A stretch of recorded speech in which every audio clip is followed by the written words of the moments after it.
از امام و امام خطیبان مساجد ناحیه دوستی ولایت ختلان جلکل سابق درخواست شده است که از این بعد ریش خود را از 3 سانتی متر دراز نکنند.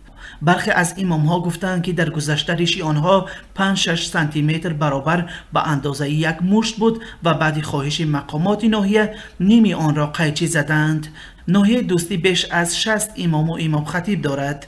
مقامات ناحیه دوستی دلیل این تصمیم خود را تبلیغ فرهنگ ملی عنوان کردند. آنها میگویند در برابر لباس زیبا و شینم باید ریش امام ها نیز ترتیب داشته باشد و معیار تعیین شده 3 سانتی متر، نه کم است نه زیاد.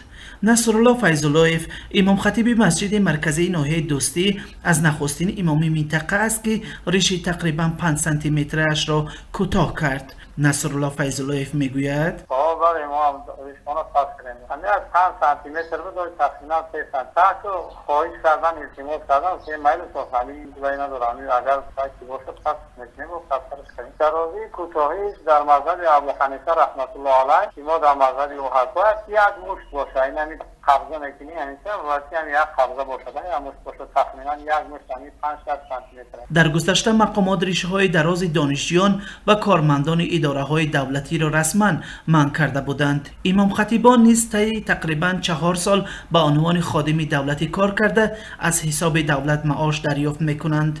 مقامات میگویند برای امام خطیبان در 4 سال پیش لباس یگانه تهیه کردند و اکنون میخواهند آنها باریشی با ترتیب خود به مردان دیگری کشور نمونه عبرت شوند.